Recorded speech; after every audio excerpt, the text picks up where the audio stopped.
Dear student, हमारे पास next question है।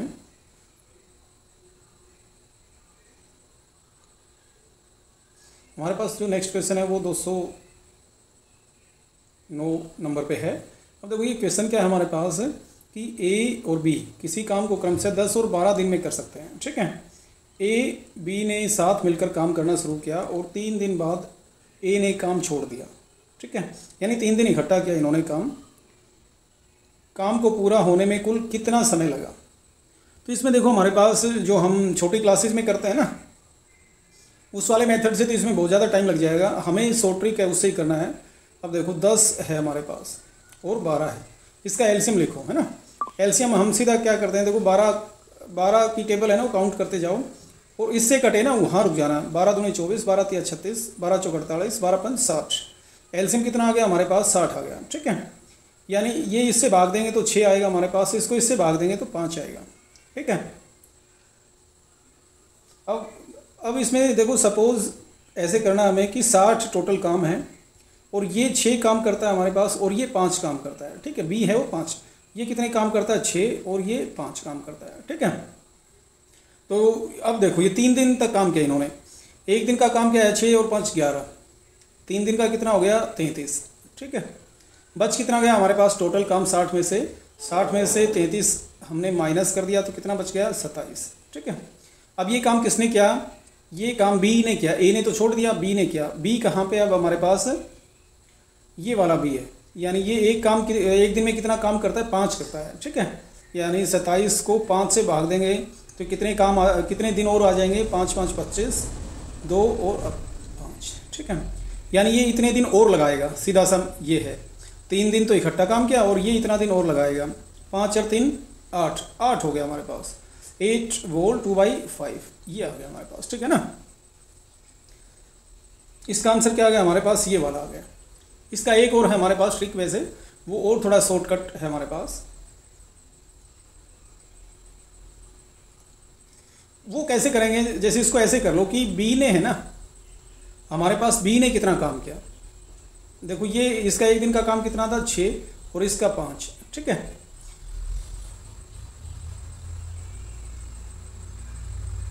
यानी ए है, ए का हमें पता है ना, तो ए का देख लो एक बार। ए ने कितना काम किया हमारे पास? 3 दिन काम किया। 6 तिया एक दिन का काम 6 है और 3 दिन का काम कितना हो गया? 18। ठीक है, देखो ये शॉर्टकट वाला मेथड है, वैसे ये तरीका गलत है ये वाला। ठीक है ना, ये वाला शॉर्टकट से करते हैं हम। अदरवाइज इनको करना कैसे होता है कि ए का एक दिन का काम 1/10 है, बी का एक दिन का काम 1/12 है। ये वाला ओरिजिनल मेथड है इसका। बाकी जैसे कितना हो गया? 3 दिन का 18 हो गया। कितना काम बच गया हमारे पास? टोटल 60 माने तो हम 18 में से 60 में से 18 कम कर देंगे तो कितना बचेगा हमारे पास? 10 कम किया 50, 8 कम किया 42। ठीक है, ये आ गया हमारे पास।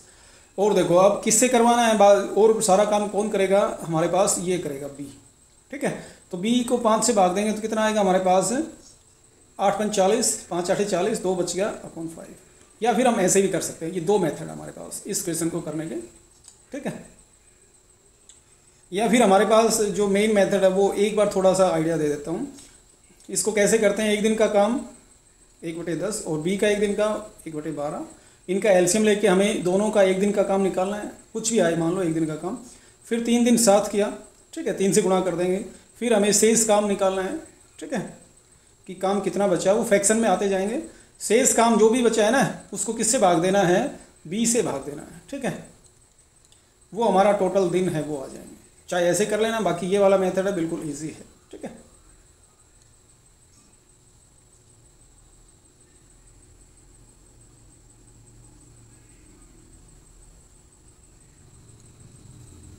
अब देखो नेक्स्ट क्वेश्चन क्या है हमारे पास है कि ए और बी ने साथ मिलकर काम शुरू किया, परंतु कुछ दिन बाद ए काम छोड़कर चला गया।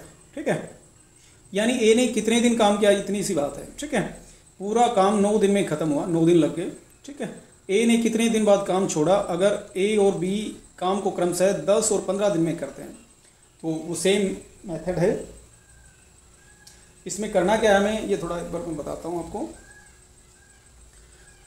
पहले बी ने देखो कितना काम किया, ये देख लो एक बार। देखो 10 और 15 है ना, तो ये वाला ही है ना, इसकी टेबल स्टार्ट करो। कितना आएगा? 15 दूनी 30, जो 10 से भी कट रही है। ठीक है, ये कितना आएगा? 3 और ये कितना आएगा? 2। यानी दोनों का एक दिन का काम कितना है 5, ठीक है 5 यूनिट मान लो, ठीक है 5 यूनिट काम करते हो। अब देखो यहाँ से स्टार्ट करना हमें कि बी ने कितने दिन काम किया, कंफर्म है उसने का मतलब 9 दिन काम किया बी ने, तो श्योर है मतलब, यानी 18 यूनिट है उसने करा, ठीक है 30 यूनिट में से 18 तो 30 में से 18 तो किसने किया काम, बी ने किया, तो कितना बचा 12 बच गया हमारे पास, ठीक है। अब 12 किसने किया, ए ने किया, ठीक है। तो ए हमारे पास क्या है, ए कितने यूनिट काम करता है एक दिन में 3, इसको 3 से भाग दे दो, 3 से भाग देंगे तो क्या आएगा 4 दिन आएगा, यानी उसने 4 दिन काम किया। कहने का मतलब दोनों ने इकट्ठा कितने दिन काम किया, 4 दिन काम किया।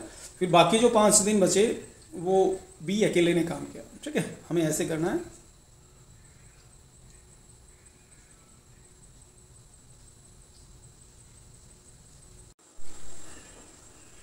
ये स्टूडेंट हमारे पास नेक्स्ट क्वेश्चन है 212 नंबर पे है कि ही वाज एस्टोनिस्ड, फिर ब्लैंक दे रखा है द सैड न्यूज़, ठीक है। अब देखो इसमें क्या आएगा, इस पर कई बार डाउट ये होता है कि बाई आ सकता है कि वो उस न्यूज़ से, ठीक है जो दुख भरी न्यूज़ है उससे, ठीक है।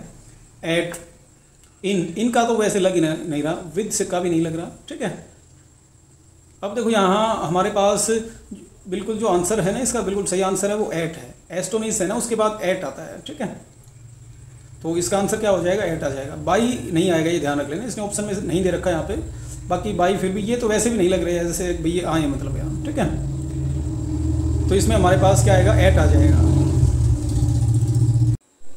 देखो डियर स्टूडेंट हमारे पास नेक्स्ट क्वेश्चन है 213 नंबर पे कि ही इज़ कॉन्फिडेंट, फिर ब्लैंक दे रखा है हिज सक्सेस, ठीक है कि वो अपनी सफलता है उसके लिए कॉन्फिडेंट है।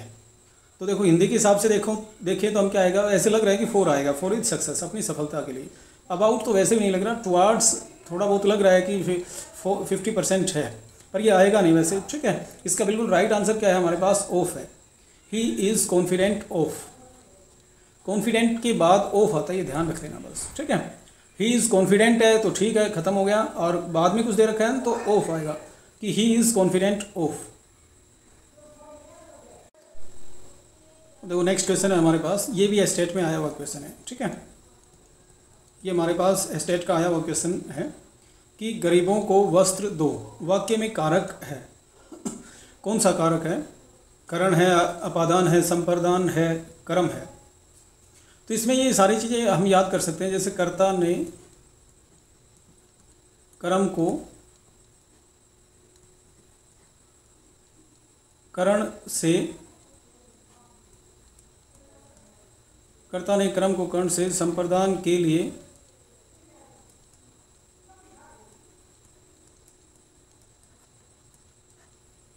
अपादान से अलग होना, ठीक है।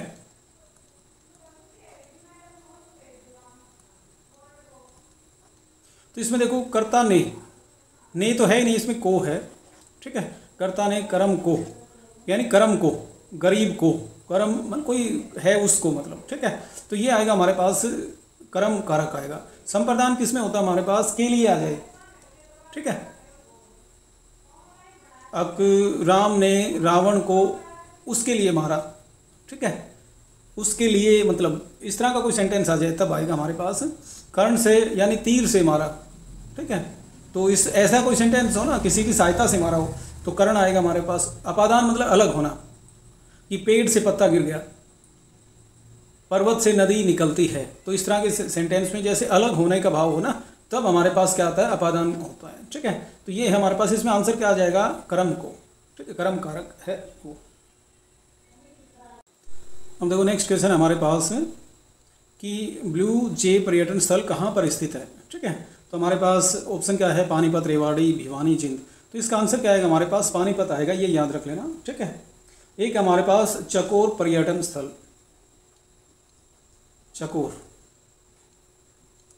चकोर पर्यटन स्थल है जो मेरे दिमाग में है, ये कहाँ पे है हमारे पास, सोनीपत, ठीक है।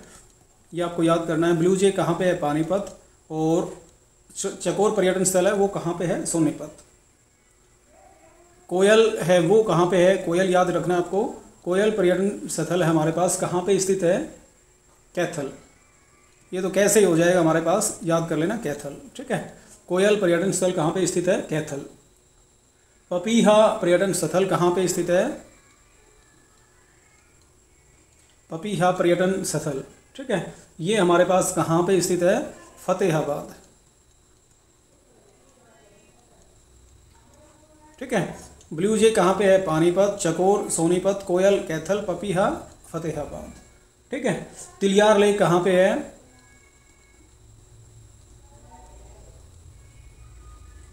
तिलियार लेक झील कहाँ पे स्थित है? तिलियार है हमारे पास रोहतक। ठीक है,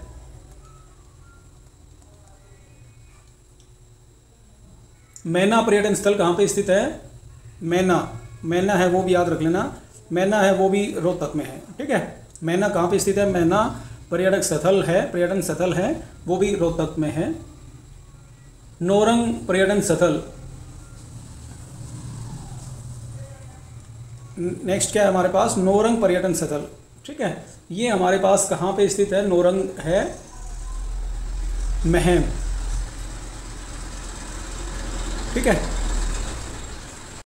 डियर स्टूडेंट, हमारे पास नेक्स्ट क्वेश्चन है 216 नंबर पे, आउट ऑफ बॉक्स चिंतन किससे संबंधित है? आउट ऑफ बॉक्स चिंतन किससे संबंधित है? तो पहला है अनुकूल चिंतन। अनुकूल का मतलब जो फेवर में सोचे हम। ठीक है, फेवर। दूसरा है स्मृति आधारित चिंतन, यानी मेमोरी बेस्ड, याद रखने से संबंधित। ठीक है, अभिसारी चिंतन कौन सा होता है हमारे पास? कन्वर्जेंट चिंतन। ठीक है, कि हम कोई बाहर का सोचते सोचते मेन पॉइंट पे आ जाए। ठीक है, दूसरा है अपसारी चिंतन। अपसारी चिंतन का मतलब क्या होता है हमारे पास? कि हम कोई एक चीज़ है उससे हम 10 चीज़ें अलग निकाल लें। ठीक है, तो आउट ऑफ बॉक्स का मतलब क्या है? जैसे ये बॉक्स से मान लो, चाहे ऐसे मान लो। ठीक है, कि इसके बारे में सोच रहे हैं, हम इसके आसपास का सोचना स्टार्ट कर दें, तो इसका सीधा सा मतलब क्या हमारे पास? ये कौन सा चिंतन है? अपसारी चिंतन है। ठीक है, डाइवर्जेंट चिंतन है हमारे पास। ठीक है, डाइवर्जेंट थिंकिंग है हमारी। ठीक है,